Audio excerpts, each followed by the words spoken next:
नमस्कार, अपना प्रदेश उत्तर प्रदेश उत्तराखंड देख रहे हैं आप। मैं हूं आपके साथ पूजा मोहन पांडे। बुलेटिन की शुरुआत करते हुए सबसे पहले आपको बता दें, सीएम योगी आदित्यनाथ आज काशी में मौजूद थे। काशी का दौरा था। वाराणसी के मिर्जा मुराद पहुंचे, जहां पर उन्होंने दीप प्रज्वलन के साथ एक स्कूल का शुभारंभ भी किया है। इस दौरान सीएम योगी ने कहा कि काशी प्राचीन काल से ही शिक्षा और संस्कृति की नगरी के तौर पर विख्यात रहा। कोरोना महामारी के दौर में सबसे ज्यादा स्कूली बच्चे प्रभावित हुए। ऑनलाइन शिक्षा की व्यवस्था आगे बढ़ी।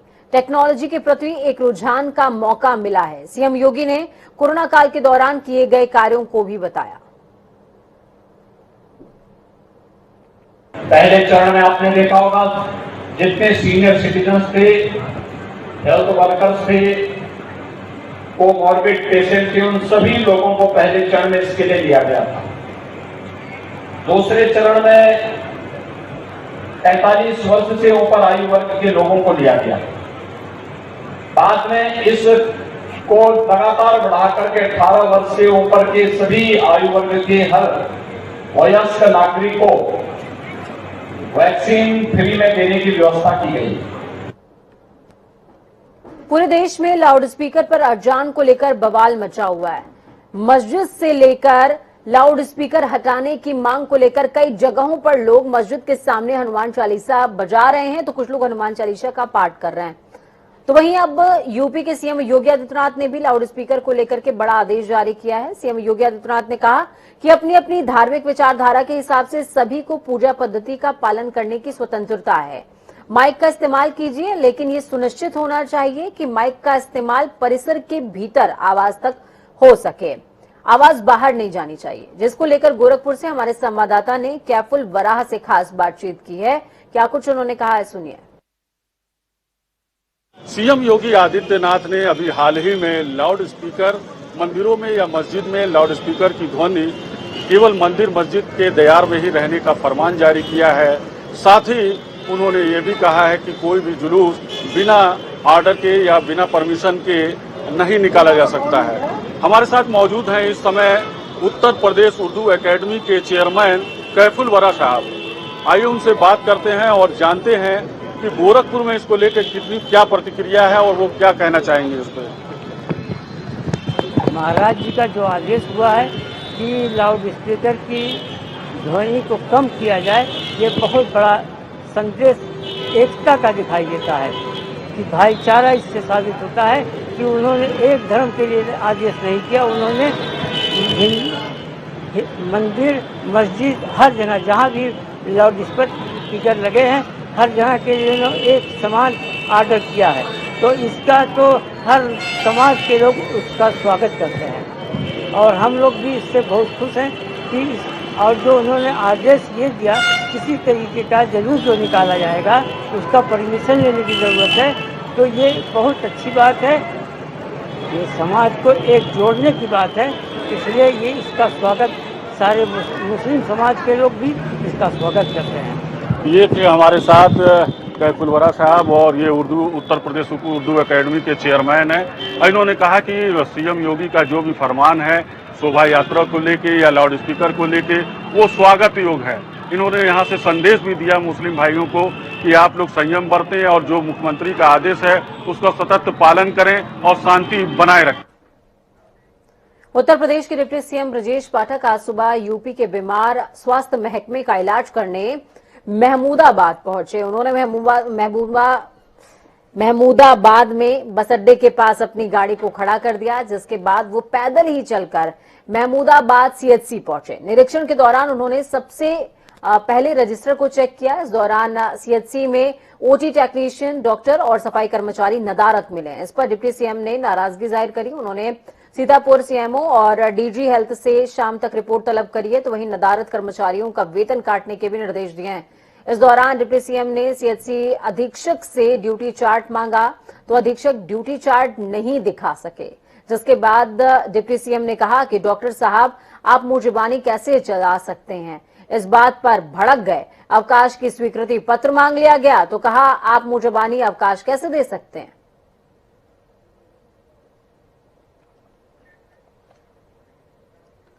तो वहीं समाजवादी पार्टी के अध्यक्ष अखिलेश यादव के आरक्षण के मुद्दे पर बीजेपी सरकार पर निशाना साधते हुए एक ट्वीट किया है। अखिलेश यादव ने ट्वीट करते हुए कहा कि भाजपा की आरक्षण विरोधी सोच और नीति का स्वयं भांडाफोड़ करते हैं ये सरकारी तथ्य। अधिकतम आरक्षित पद रिक्त हैं। विभिन्न विभागों में पदोन्नति में आरक्षण के आंकड़ों का अपर्याप्त संकलन हुआ है। ग्रुप ए से सी तक आरक्षित पदों में भी निर्धारित से कम नियुक्तियां हुई हैं।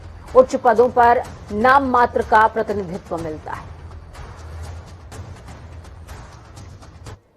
कोरोना की दूसरी लहर में लोगों की मौतों के आंकड़ों ने इंश्योरेंस के क्षेत्र में कारोबार की वृद्धि करी है। 3 दशक इस क्षेत्र में काम कर रहे सलाहकार और बीमा घर के संचालक अनुज अग्रवाल का कहना है कि कोरोना की मार के बाद लोगों में इंश्योरेंस को लेकर के जागरूकता बढ़ी है। तो वहीं एलआईसी के सवाल पर उनका कहना है कि एलआईसी को लेकर सिर्फ निजी क्षेत्र के लोग अफवाह फैलाते हैं, जबकि एलआईसी का जल्द ही आईपीओ आने वाला है और ये कंपनी रोज नए आयाम छू रही है। तो इस दौरान उन्होंने और क्या कुछ कहा, सुनिए। कोरोना की दूसरी लहर में हुई अनगिनत मौतों ने लोगों के अंदर एक जागरूकता जरूर पैदा की। अब लोग बीमा की ओर बढ़ रहे हैं और लगातार जो परसेंटेज है बीमा धारकों का वो बढ़ रहा है। हमारे साथ अनुज अग्रवाल जी हैं जो सलाहकार भी हैं बीमा कंपनियों के और इसके अलावा अपना खुद एक बीमा घर के संचालक भी हैं। सर, क्या लगता है कि जो अब कोरोना की दूसरी लहर आई उसके बाद लोगों में एक जागरूकता जरूर नजर आ रही है इसमें? लोगों में बहुत जबरदस्त जागरूकता है और बीमा क्षेत्र की जो इंडस्ट्री है वो तेजी से ग्रो कर रही है। 25 से 30% की ग्रोथ है और जो ये इंडस्ट्री है जो कभी 1 लाख 1.5 लाख करोड़ की होती थी बीमा इंडस्ट्री, वो आज 5 लाख करोड़ से ज्यादा हो चुकी है। अभी जो 31 मार्च 2022 के आंकड़े आए हैं उसमें जीवन बीमा का 3 लाख करोड़ से ऊपर का बिजनेस रहा है और मेडिकल और जनरल इंश्योरेंस कंपनियों का बिजनेस भी 2 लाख करोड़ क्रॉस कर चुका है। मेरा ऐसा मानना है कि भारत की जो जनसंख्या है उसको देखते हुए ये इंडस्ट्री अगले 5 साल में 10 लाख करोड़ से ज्यादा का बिजनेस पे क्रॉस करेगी। एलआईसी को लेकर एक भ्रांति है कि वो प्राइवेट हो रही है, डूब रही है। कई जहां पर उसने पैसा लगाया एलआईसी ने वो कंपनीज भाग गई, तो इसकी वजह से नुकसान में है एलआईसी। अब लोग क्या प्राइवेट कंपनीज की तरफ ज्यादा रुख कर रहे हैं? एलआईसी को लेके जो भ्रांतियां फैलाई गई हैं वो कुछ उसमें निजी कंपनियों ने भी अपना अहम रोल अदा किया है, लेकिन एलआईसी घाटे में नहीं है। एलआईसी एक मजबूत वित्तीय संस्था है और एलआईसी का बहुत बड़ा हिस्सा शेयर मार्केट में भी है। एलआईसी का बहुत एसेट्स हैं जिनसे एलआईसी को बहुत इनकम एक रेंटल के रूप में भी आती है और एलआईसी का ऐसा कुछ नहीं है। वो निजीकरण सरकार चूंकि अपनी हिस्सेदारी बेच रही है, जैसे बैंकों का भी सरकार ने पहले निजीकरण किया, उसी तरह एलआईसी का भी हो रहा है। एक लंबा समय आपने दिया है इस क्षेत्र को, लोगों के अंदर जो जिज्ञासाएं हैं वो किस तरह की हैं, कैसे सवाल लोगों के अंदर हैं, और ये जो कोरोना का वक्त आया है उसके पहले और इसके बाद में क्या फर्क नजर आता है लोगों के सवाल में? खास करके लोग अब क्या डिमांड करते हैं? सबसे बड़ा चेंज ये आया है कि लोग अब बीमे के बारे में जानकारी कर रहे हैं और निर्णय लेने में जल्दी कर रहे हैं। पहले एजेंट लोग बीमे के लिए जाते थे, लेकिन इधर ये देखने में आ रहा है कि मेडिकल और लाइफ के क्षेत्र में लोगों का रुझान इसलिए बढ़ा है कि लोगों ने ये महसूस किया है कि उनके तमाम रिश्तेदार, मोहल्ले के लोग जो अचानक कोरोना की लहर में चले गए, उन परिवारों की स्थिति और को देखते हुए लोग बीमे के प्रति बहुत तेजी से लोगों का आकर्षण बढ़ रहा है। और मेरा मानना है कि एक बहुत बड़ा परिवर्तन ये आना चाहिए कि अभी भी बीमा सलाहकार एक जो प्रोफेशनल भूमिका में उन्हें आना चाहिए, उसमें लोग नहीं आ रहे हैं। ज़्यादातर लोग बीमा एजेंट के आने का इंतजार करते हैं, तब इंश्योरेंस पॉलिसी खरीदते हैं। लेकिन जो मैं देख रहा हूँ जो युवाओं में आकर्षण है वो बहुत तेजी से बढ़ा है। युवाओं का ऐसा मानना है कि हमें अपना पूरा पोर्टफोलियो मैनेज करना चाहिए और बीमा क्षेत्र में तेजी से टेक्नोलॉजी का प्रयोग भी बढ़ा है।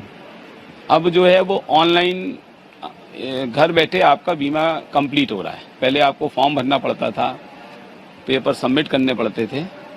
तो बीमा क्षेत्र में टेक्नोलॉजी का यूज भी बहुत तेजी से बढ़ा है। बहुत शुक्रिया हमसे बात करने के लिए। अनुज अग्रवाल जी हैं, इनका कहना है कि एलआईसी को लेकर जो भी भ्रांतियां हैं वो सिर्फ भ्रांतियां हैं, अफवाह है, कोरी अफवाह है।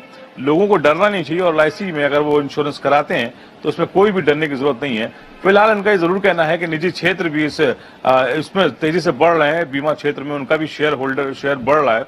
अब देखना होगा कि आने वाले समय में एलआईसी अपनी छवि से बाहर कितनी जल्दी बाहर आती है। कैमरा पर्सन आशीष के साथ तौफीक किदवई, जनता टीवी, लखनऊ।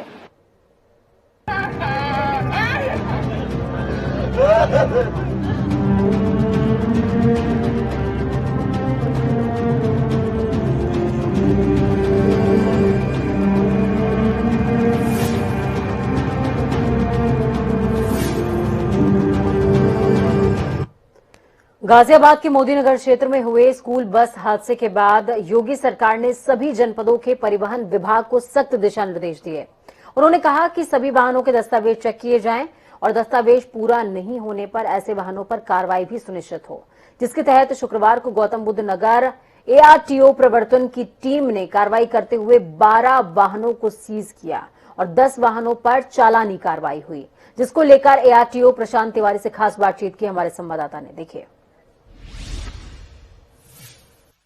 मोदी नगर में हुए बस हादसे के बाद जिला प्रशासन जो है बिल्कुल सख्त हो गया है। उत्तर प्रदेश सरकार, योगी सरकार ने बिल्कुल सख्त आदेश दिए हैं, सख्त निर्देश दिए हैं कि किस तरह की जो हादसा हुआ था मोदी नगर में, उसके बाद से लेके बसों को जो है चेक किया जाए, स्कूल की बसों को विशेष चेक किया जाए। इस समय हमारे साथ मौजूद है प्रशांत तिवारी, एआरटीओ। सर, किस तरह से चेक की जा रही है बसें, क्या कमियां पाई जा रही हैं और लगभग कितनी आपके द्वारा अभी तक सीज करी गई है? देखिए, हम लोग जो उत्तर प्रदेश मोटरयान नियमावली है उसमें जो स्कूली वाहनों के लिए मानक निर्धारित हैं कि उनके प्रपत्र पूर्ण हो, उनमें फर्स्ट एड बॉक्स हो, उनमें फायर डिस्टिंग्विशर हो, बच्चों की सुरक्षा के लिए अन्य सारे मानक पूर्ण हो, उन सारे आधारों पर आज नोएडा के केंद्रीय विद्यालय सेक्टर 24 में जो बच्चों को ले आने वाले वाहन हैं उनकी सघन चेकिंग कर रहे हैं। इस चेकिंग में हमारे परिवहन विभाग की 3 टीमें और यातायात पुलिस गौतम बुद्ध नगर से हमारे टीआई साहब उपस्थित हैं। ये एक हिसाब से परिवहन और यातायात विभाग का ज्वाइंट अभियान है। इस संबंध में कल जिलाधिकारी महोदय की तरफ से भी निर्देश प्राप्त हुए हैं और शासन से भी निर्देश प्राप्त हुए हैं। अब तक की इस कार्रवाई में हम लोगों ने 12 वाहनों को सीजर हेतु 62 डी पार्क में भेजा है। इसके अलावा हमारे 10 वाहन चालान हो चुके हैं। लगभग ये जो प्रक्रिया लगभग कितने दिन तक और चलने वाली है? देखिए, ये प्रक्रिया हमारी रूटीन चेकिंग का एक हिस्सा रहा है, लेकिन चूंकि बीच बीच में वायलेशंस बढ़ते हैं तो जब उसका संज्ञान मिलता है तो हम वो चाहे मीडिया से हो या अन्य सोर्सेज से, तो हम इस कार्रवाई को करते हैं। इस समय हम चौथा सड़क सुरक्षा सप्ताह भी मना रहे हैं, जो सुरक्षित परिवहन के लिए जागरूकता और प्रवर्तन दोनों का समन्वय होता है। हमने कल भी 57 स्कूली वाहनों की जांच की थी, उसमें लगभग शाम तक हम लोगों ने 26 के खिलाफ कार्रवाई की थी। आज हम दूसरा दिन इस चीज को एक अभियान के रूप में भी ले रहे हैं। शासन के निर्देशों के पालन में अपने जनपद के, अपने यूपी के, अपने देश के बच्चों को सुरक्षित रूप से आवागमन के लिए हमारा परिवहन विभाग, यातायात पुलिस विभाग मिलकर प्रयास कर रहा है। तो लगातार जो है प्रशासन जो है कार्रवाई कर रहा है, खासकर स्कूली की बस पे जो लगातार स्कूली चलती है, बिना परमिट की चलती है, बिना सीट बेल्ट के फर्स्ट एड किट नहीं होती है, उनको लगातार चेकिंग किया जा रहा है और तमाम अधिकारी यहाँ पर मौजूद है जो लगातार इस रूट पर चेकिंग कर रहे हैं। और देखा जाएगा कि ये बात की लगातार जो है अभी तक कई बसें जो है इन्होंने सीज कर दी है और आप जो प्रज्ञान है ये आगे लगभग चलता रहेगा। मुकेश सिंह के साथ अमर सैनी, जनता टीवी, नोएडा।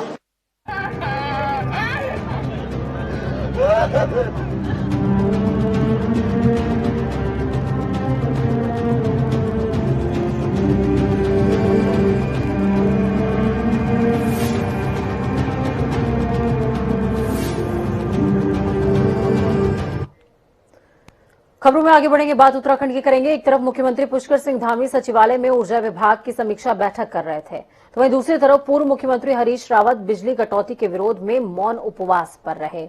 मौन उपवास के बाद हरीश रावत ने कहा कि उन्होंने उपवास पूरे तरीके से गैर राजनीतिक और सीनियर सिटीजन होने के नाते किया था, ताकि राज्य सरकार कुछ समझे और प्रदेश में बिगड़ती बिजली व्यवस्था को लेकर काम करे। साथ ही हरीश रावत ने अपने कांग्रेस संगठन से भी बिजली सत्याग्रह एक अभियान के तौर पर चलाने की अपील की है। 1 घंटे का तप ही समझ लीजिए इस चटक धूप में बैठ करके किया है। मैं विशुद्ध रूप से सरकार का ध्यान आकृष्ट करना चाहता हूँ। बाकी राजनीतिक रूप से हम लोगों को बिजली सत्याग्रह के विषय में सोचना चाहिए और उसको पार्टी एक कार्यक्रम के रूप में संचालित कर सकती है।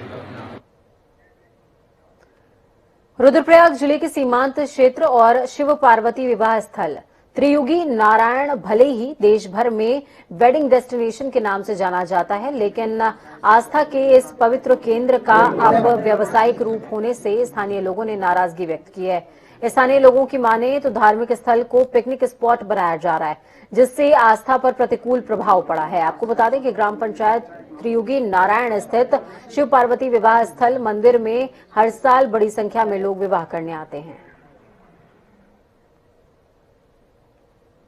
पूर्व में लोग अपने तीर्थ पुरोहितों से विवाह करते थे, जैसे पौराणिक समय से विवाह की प्रक्रिया चली आ रही थी उस प्रकार से विवाह करते थे। लेकिन आज के समय में बिल्कुल भी ऐसा नहीं है। जो दलाल एजेंट वगैरह हैं, जो बाहरी संस्था से बाहरी व्यक्ति यहाँ पे एजेंट बन के लोगों की शादी करवा रहे हैं, उन्होंने यहाँ पे अयासी का अड्डा बना रखा है और रात भर पार्टियां हो रही हैं, पिकनिक स्पॉट बना दिया है और जिससे गांव में अराजकता का माहौल फैल रहा है। देहरादून में चार धाम में गैर हिंदुओं के प्रवेश को लेकर प्रदेश में चल रहे घमासान के बीच मुख्यमंत्री पुष्कर सिंह धामी के निर्देशों के बाद पुलिस ने सघन वेरिफिकेशन अभियान शुरू कर दिया है, जिसके लिए डीजीपी अशोक कुमार ने सभी जिलों के कप्तानों के साथ मीटिंग करते हुए अपने अपने जिलों में 10 दिन का सघन वेरिफिकेशन अभियान चलाने का आदेश जारी किया है। डीजीपी अशोक कुमार ने कहा कि चार धाम यात्रा से पहले किसी भी तरह की आपराधिक गतिविधियां राज्य में न हो, इसके लिए इस वेरिफिकेशन ड्राइव को चलाया जा रहा है।